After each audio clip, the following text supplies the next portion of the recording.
Selamat malam saudara, seorang ibu yang juga bendahara desa di Kabupaten Cirebon, Jawa Barat ditetapkan sebagai tersangka seusai melaporkan kasus dugaan korupsi yang ada di desanya. Bagaimana kasus ini terjadi? Kita akan bahas bersama sorotan lainnya terkait dengan angka kematian warga lanjut usia, lansia, akibat varian Omikron yang semakin tinggi. Saudara, inilah Sapa Indonesia Malam. Saya Aiman Wicaksono.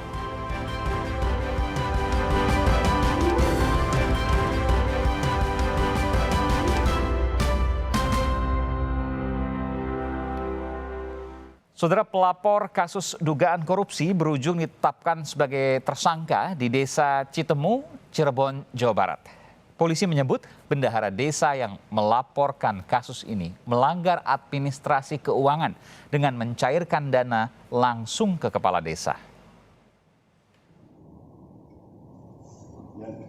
Seorang pelapor kasus dugaan korupsi ditetapkan sebagai tersangka di Cirebon, Jawa Barat. Melalui video yang beredar di media sosial, Nur Hayati, bendahara desa Citemu, mengungkapkan kekecewaannya. Nur Hayati mengaku tidak pernah menikmati dana yang diduga dikorupsi. Saya sendiri sebagai pelapor, saya yang memberikan keterangan, saya yang memberikan informasi kepada penyidik selama hampir proses 2 tahun penyelidikan kasus korupsi yang dilakukan oleh kubu Supriyadi Desa Citemu. Di ujung akhir tahun 2021, saya ditetapkan sebagai tersangka atas dasar karena petunjuk dari Kajari. Saya berani disumpah Al-Quran atau disumpah apapun kalau saya tidak ikut menikmati uang hasil korupsi yang dilakukan oleh kubu tersebut. Bahkan saya juga berani bersumpah kalau uang itu tidak pernah pulang ke rumah saya, 1 detik pun tidak pernah. Pada 2019 lalu, Nur Hayati melaporkan dugaan korupsi yang melibatkan Kepala Desa Citemu, Kecamatan Mundu, Kabupaten Cirebon, Jawa Barat, Supriyadi. Polisi akhirnya menetapkan Kepala Desa tersebut sebagai tersangka pada akhir 2021. Polisi menyebut tindakan Kepala Desa Citemu mengakibatkan kerugian negara sebesar 818 juta rupiah dalam kasus dugaan korupsi dana desa 2018 hingga 2019. Polisi menyebut Nur Hayati diduga turut terlibat dalam kasus dugaan korupsi, meski hingga kini polisi mengakui belum menemukan bukti tersangka ikut menikmati dana yang diduga dikorupsi. Kapolres Cirebon AKBP Fahri Siregar menyebut sebagai bendahara keuangan, tersangka diduga melanggar sistem administrasi keuangan. Walaupun sampai saat ini kita masih belum dapat membuktikan bahwa saudari Nur Hayati menikmati uangnya, namun ada pelanggaran yang dilakukan dari tindakan yang dilakukan oleh saudari Nur Hayati, yaitu pasal 66 Permendagri nomor 20 tahun 2018. Ada klausul kata-kata di dalam berita acara tersebut agar dilakukan pemeriksaan mendalam terhadap saudari Nur Hayati karena perbuatannya termasuk perbuatan melawan hukum yang telah memperkaya saudara Supriyadi. Nah itu dia. Ya. Harapannya saya rasa sudah jelas karena sudah sampai P1 sampai ini, baik itu tersangka Supriyadi maupun Nur Hayati. Kepala Badan Permusyawaratan Desa Citemu menyesalkan penetapan Nur Hayati sebagai tersangka kasus ini. Menurutnya, permintaan pencairan dana oleh Kepala Desa Citemu selalu tercatat dengan kwitansi dan tidak dinikmatinya. Iya, dalam arti yang disangkakan pasal 55 ini kan keikutsertaannya.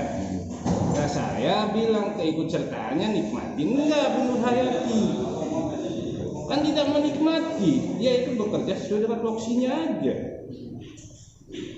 Dia melawan itu dengan apa? Kwitansi. Uang diminta sok bikin kwitansi kan gitu. Nah dia mau bikin pembukaan seperti apa? Orang uangnya aja diambil. Polisi menyatakan berkas perkara 2 tersangka yaitu Supriyadi sebagai Kepala Desa Citemu maupun Nur Hayati sebagai bendahara telah dinyatakan lengkap atau P21. Muhammad Syahri Romdon, Kompas TV, Cirebon, Jawa Barat. Saudara, pelapor kasus dugaan korupsi dana desa Citemu, Cirebon, Jawa Barat mengaku tidak pernah menggunakan apalagi menikmati dana yang diduga dikorupsi kepala desanya.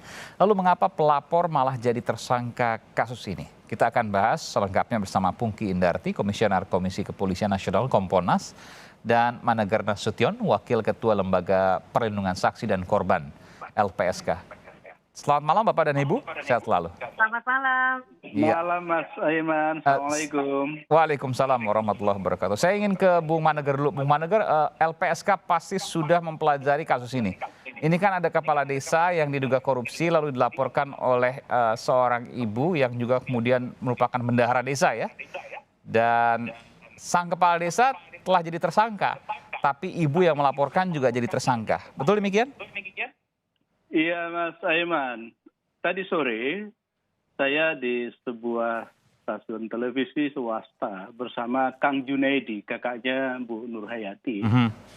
Itu sudah saya kebetulan bersama-sama dengan beliau dan ngomong-ngomong beliau menceritakan kronologisnya dan beliau juga sudah menyatakan sudah melapor ke LPSK dan begitu saya cek di LPSK sudah ada laporannya. Nah karena itu posisi Bu Nur Hayati sebetulnya dalam konteks hukum perlindungan saksi dan korban, beliau kita sebut sebagai whistleblower atau pelapor. Yeah. Nah, sebagai pelapor, sejatinya beliau ini diapresiasi.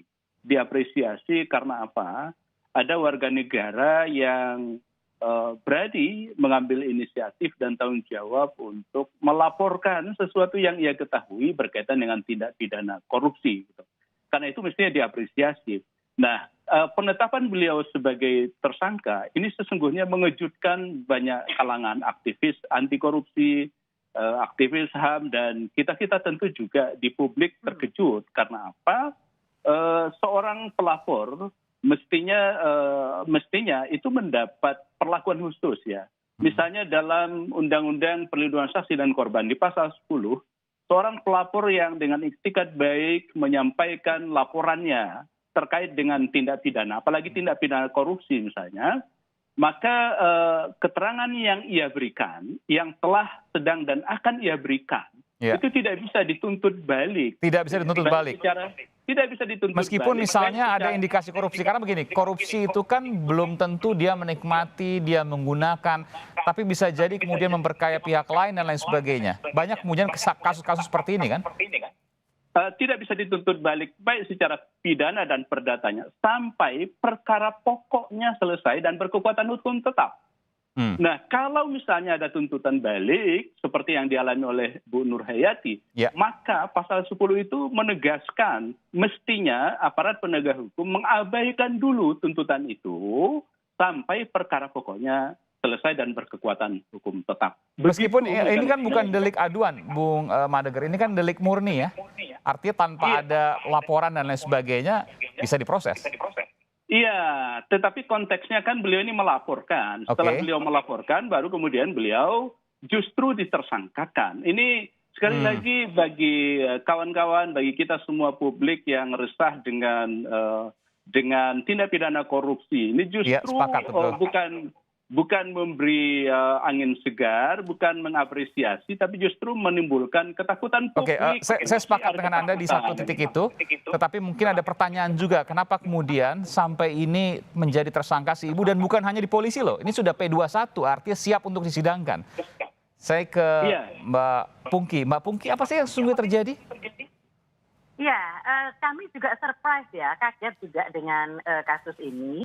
Artinya kan ada pelapor yang beritikat baik untuk melaporkan, tetapi kemudian ya dalam perjalanannya ketika kasus P19 ada petunjuk jaksa untuk ada yang perlu dilengkapi, jadi pihaknya ditambah atau seperti apa. Nah, ujung-ujungnya ternyata saudari Nur Hayati menjadi tersangka. Nah, kami kagetnya di sini karena kan yang bersangkutan ini pelapor seharusnya dilindungi. Nah, sebagai whistleblower seperti itu. Nah, Kompolnas memang tidak bisa mengintervensi proses penyidikan. Karena ini kan kemerdekaan penyidik ya. Dan kami akan bisa melakukan klarifikasi kepada Polda Jawa Barat. Karena kasus ini viral dan menjadi perhatian publik. Nah, kami juga mendorong bagian Wasidik atau pengawas penyidikan dari Polda untuk turun dan kemudian melakukan pemeriksaan. Sebentar, Mbak Pungki. Tadi Mbak Pungki katakan perjalanannya kan yang pertama kali ditersangkakan tuh si kepala desanya, betul ya? Iya. Atas laporan si ibu ini. Iya. Lalu kemudian dalam perjalanan di penuntutan kejaksaan itu nggak bisa lanjut karena P19 kurang lengkap. Lalu polisi diminta untuk melengkapi berkas. Dan belakangan baru kemudian ditetapkan tersangka sang ibu ini. Iya. Dari proses itu. Diperintahkan untuk memeriksa bendahara secara lebih cermat seperti itu ya petunjuknya. Tetapi kemudian saya tidak tahu apakah dari gelar perkara tersebut sudah ada bukti-bukti yang cukup dan kemudian saksi-saksi yang cukup yang bisa menguatkan status tersangka kepada saudari Nur Hayati. Apakah ketika kasusnya ini sudah cukup, gelar perkara sudah menyatakan memang ada indikasi korupsi terhadap sang ibu Nur Hayati, lalu serta-merta yang bersangkutan bisa ditetapkan sebagai tersangka, padahal dia yang pertama kali membongkar kasus ini, ia adalah whistleblower. Iya, ini juga yang kemudian mengusik rasa keadilan masyarakat ya, Mas Aiman ya. Betul. Nah, oleh karena itu ketika prosesnya masih belum dibuka persidangannya oleh pengadilan, saya rasa masih ada cukup waktu kepada saudari Nur Hayati untuk melakukan pra-peradilan untuk menguji apakah pemberian status tersangka itu sudah sesuai dengan aturan seperti itu. Nah, di sisi lain kami juga akan melakukan klarifikasi dan juga mendorong Wasidik untuk turun melakukan pemeriksaan. Ya, ini memang kalau dilihat lingkupnya kecil ya, lingkup di dana desa dan lain sebagainya. Nilainya juga mungkin kecil, tapi ini merupakan pelajaran luar biasa. Bisakah seorang whistleblower yang pertama kali membongkar kasus korupsi, lalu kemudian katakanlah ada indikasi korupsi juga kepada dia, tapi dia yang pertama kali membongkar, lalu kemudian dia tetapkan sebagai tersangka? Ini pertanyaan besar, kita akan lanjutkan diskusi ini selepas jeda berikut ini.